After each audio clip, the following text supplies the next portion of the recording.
High, সবাই কেমন আছো? আশা করি সবাই ভালোই আছো। অনেক দিন পরে একটা বড় ভ্লগ দিচ্ছি।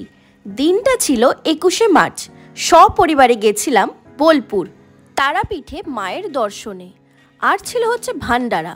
এবার ভান্ডারা কি সেটা আমি তোমাদেরকে পরে জানাচ্ছি। অনেক দিন পরে বাড়ির সকলে একসাথে বেরিয়েছিলাম, আর পরিবারের সবাইকে এইরকম হাসতে দেখলে কার না ভালো লাগে, তাই না? বহরমপুর থেকে সেদিন আমরা 2 ঘন্টাতেই বোলপুরে পৌঁছে গেছিলাম। দিনটা ছিল একদম মেঘলা আর ঝিরিঝিরি বৃষ্টি পড়ছিল।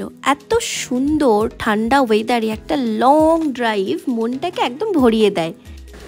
আমরা ছিলাম হোটেল সোনুতে, তারাপীঠ সরণি থেকে 750 মিটারের মধ্যেই। আর আমার মা বাবা তারা ছিলেন আর্য ভবন বলে একটা হোটেলে, যেটা আমাদের হোটেল থেকে 1 মিনিটের দূরত্বে ছিল।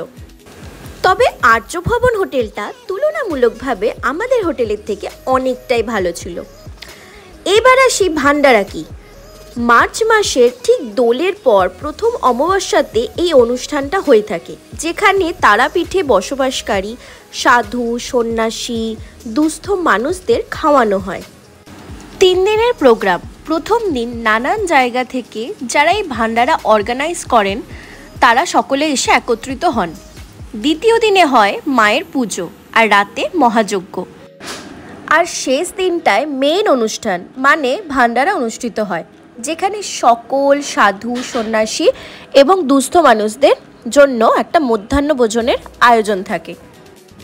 আমরা দ্বিতীয় দিনে দুপুরবেলায় পৌঁছাই।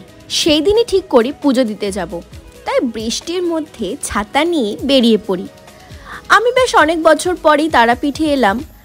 এসে যা দেখলাম সবটাই চেঞ্জ হয়ে গেছে। ঠাকুর দর্শনের লাইন থেকে আশপাশের পরিবেশ সবটাই। যাই হোক, পরিবর্তনই তো জীবনের নিয়ম। বাকিটুকু আরেকটা পার্টে আছে। সবাই সাথে থেকো, আর ভালো লাগলে একটা লাইক আর সাবস্ক্রাইব করে দিও।